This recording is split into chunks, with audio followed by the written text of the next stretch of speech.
it's been 7 months. Hi everyone, welcome or welcome back. My name is Karina and welcome to UC Aquatics.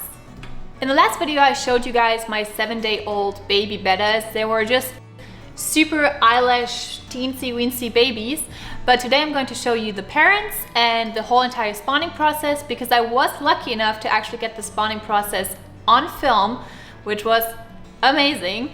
So this is what I'm going to show you guys. I'm going to show you the parents and, like I said, the whole entire spawning process, and if you're interested, stick along. After I conditioned my pair for 2 weeks, now I'm catching out the male. If you saw the last video, you're probably a little confused on why the male is in this tank. That's because I did a little switcheroo, but there he is. His name is Phoenix and I just absolutely love his color. Here I'm going to place him in the spawning tank to acclimate him to temperature. He did prematurely jump out of the cup, but he did spend the whole entire night in his tank to get comfortable, and in the morning I'm going to add the female. And here we have the mom. She is a white platinum and she does look like a little bit like a Dumbo with her fins, but I don't think she's considered a Dumbo. I picked her because I just really like her form, and they were very, very compatible, as you will see in the future. Here I'm just going to basically catch her out, and I'm going to do the exact same thing that I intended with the male. Here is a little boop. There you go. There's the boop to get her into the net.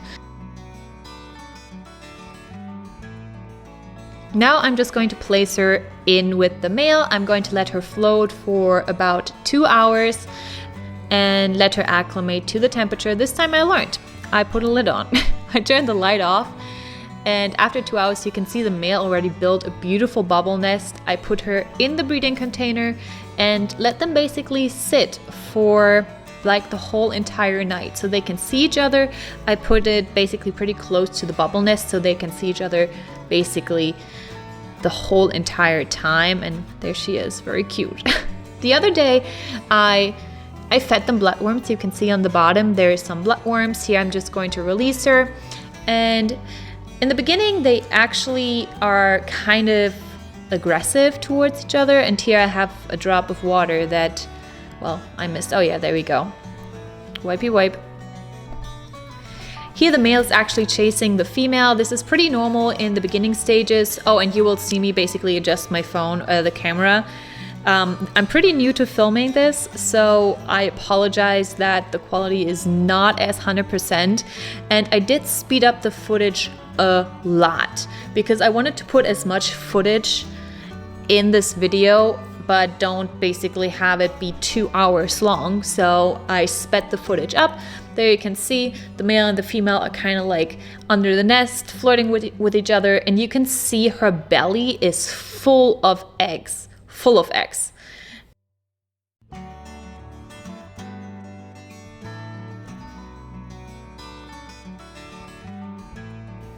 I did cut the video a little bit shorter, so the video again is not going to be that long, but you can see here the first embrace for them. It didn't really work. She didn't really release all of the eggs, but it just takes them a little bit. And I have to say this pair was just amazing because there was little to no aggression. Obviously, yes, the male was chasing and the female was a little bit like, hey, stop doing that. But in the end, there was no fin nipping, there was no aggression, and this pair worked out perfectly. They were super compatible. The male was amazing, and the female, like, I don't know. My first time breeding these, and I feel like this pair was already literally the best. And here you can see she dropped all these eggs. Now you can actually see that there are more eggs in the nest, so they had some very successful reps. But I'm just going to let you enjoy this footage now. I'm just going to stop talking and I'm going to chime in when they're done spawning and I take the female out.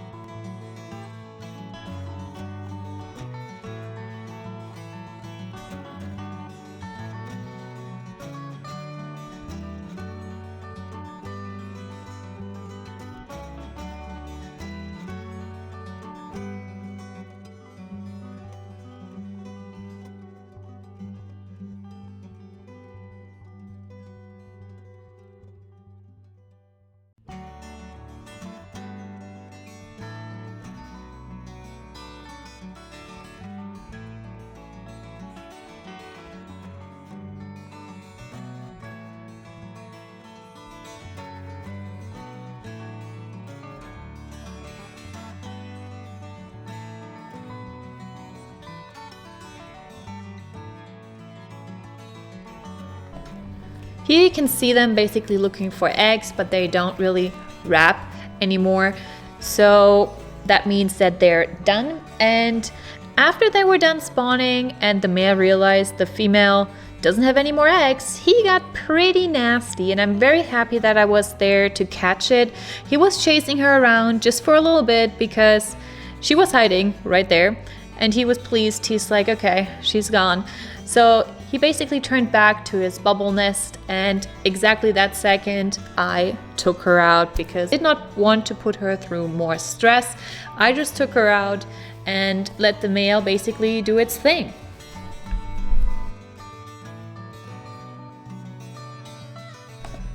Now you can actually see me here siphoning out some water, and that is because I wanted to have a fairly good amount of water for the spawning process.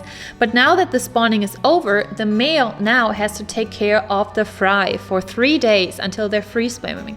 And I did not want to stress the male out even more, so because I didn't want him to swim up the surface and down to the bottom, pick up the eggs. So I lowered the water so he doesn't need to do this whole shabam with such depth of water volume, so he wouldn't tire out as much.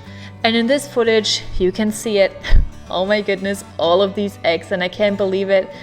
Like, all the grown-up bettas that I have came from these teeny tiny eggs. While the male has now probably the most stressful job, the female is done with her job.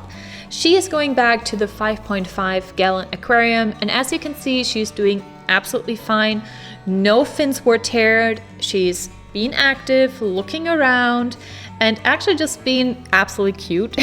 I did try to feed her some bloodworms. I didn't know if she would take them, but she just took them as a champ, like literally nothing happened. And that for me is a very good sign, even though the spawning process is very stressful. That's the night setup, so he will be actually seeing when eggs are dropping. This will be basically for 3 days, and this poor guy is going to be on duty for 24/7. Thank you guys so much for the support on my first ever video here on YouTube, and thank you guys so much for watching this one. There are a lot more videos to come, and I hope you enjoy them as well. I have a whole series basically planned from my betta fish and other tank setups that I did, from my blue dream shrimp, my goldfish and everything. So this is definitely something that's going to come up in the future. So if you're interested in that, just stick along, and I'm definitely going to bring you the content your way. And we're going to be at Aquashella on Saturday here in Chicago, which we're very excited about. We're probably going to geek out with a lot of fish people. Normal things that people do on a Saturday. But thank you guys so much for watching, and I hopefully see you in the next one. Bye.